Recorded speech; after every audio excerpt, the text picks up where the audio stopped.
ասուլիսը ունի մեկ թեմա եւ բոլորին ուզում եմ խնդրել հարցերի փուլում մնալ այդ թեմայի շրջանակներում։ Եվ ուզում եմ ակնկալել, որ իմ խնդրանքը հարգանքի դաշնանա։ Շնորհակալություն։ Եվ այսպես։ Անկախ դիտորդ դաշինքի ֆեյսբուքյան էջից եւ մամուլի հրապարակումներից տեղեկանում ենք, որ անկախ դիտորդը ապրիլի 22-ին դիմում է ներկայացրել ուղարկել վարչական դատարան, որի համար հիմք են հանդիսացել ընտրություններին նախորդող այս փուլում «Իմ քայլը» հիմնադրամի կողմից իրականացվող բարեգործական միջոցառումները։ Իրենք քարոզչական ուղղակի փաստեր չեն հայտնաբերել, սակայն հիմնադրամի բարեգործական ծրագրերն ու իմ կերպարը ասոցացրել են իշխող քաղաքական ուժի հետ։ Իմ քայլը ասոցացվում է քաղաքացիական պայմանագրի հետ, փաստ է Աննա Հակոբյանի ասոցացումը, ասում են նրանք, եւ ինչպես նշված է ազատության հոդվածում, եթե վարչական դատարանում ապացուցվեն իմ քայլը հիմնադրամի խախտումները, ինձ սպառնում է տուգանք մինչև 6 միլիոն դրամի չափով։ Ես այժմ հայտարարում եմ, որ սույնով խախտվել են իմ սահմանադրությամբ, մի շարք օրենքներով եւ միջազգային կոնվենցիաներով պաշտպանվող իրավունքները։ Մասնավորապես սահմանադրության հոդված համար 7-ը ընտրական իրավունքի սկզբունքները սահմանում է ազգային ժողովի եւ համայնքների ավագանիների ընտրությունները, ինչպես նաեւ հանրաքվեներն անցկացվում են ընդհանուր, հավասար, ազատ եւ ուղղակի ընտրական իրավունքի հիման վրա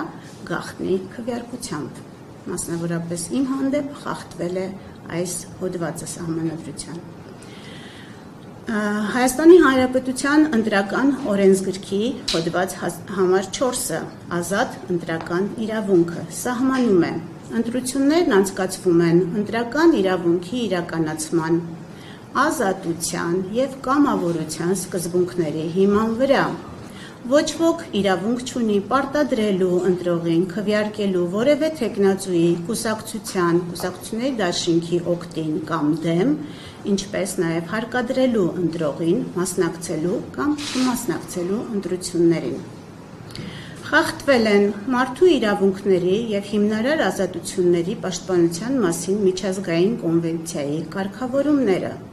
Կոնվենցիայի 3-րդ հոդվածը սահմանում է, որ ոչ ոք չի կարող ենթարկվել խոշտանգումների կամ անմարդկային կամ նվաստացուցիչ վերաբերմունքի կամ պատժի, ինչը ըստ մարդու իրավունքների Եվրոպական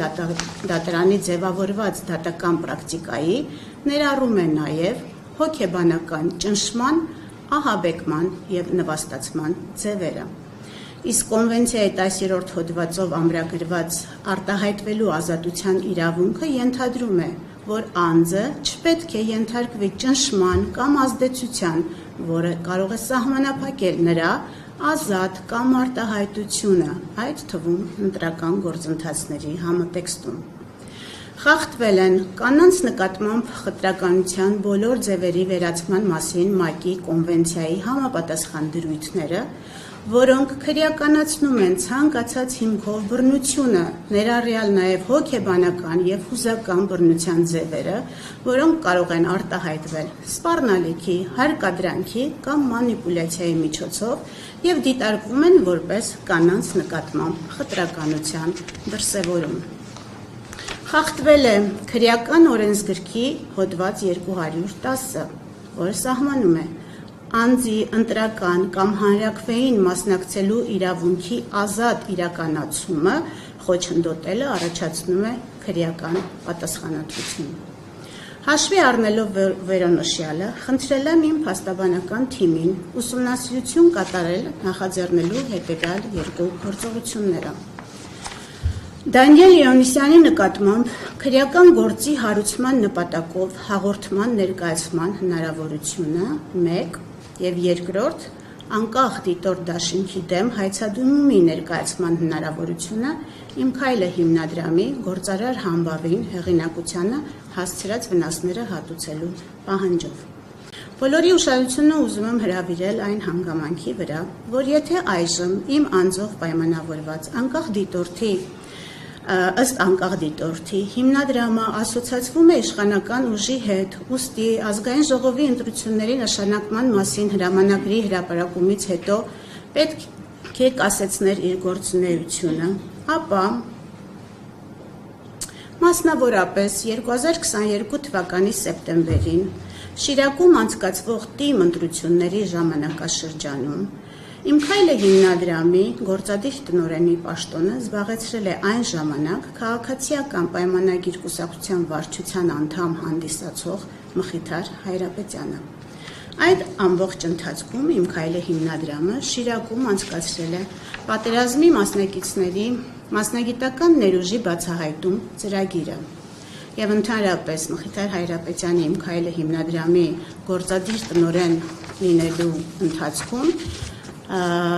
տարբեր ՏԻՄ ընտրություններ են տեղի ունեցել տարբեր համայնքներում, որտեղ Իմ քայլը հիմնադրամը զուգահեռաբար իրականացրել է բարեգործական ծրագրեր։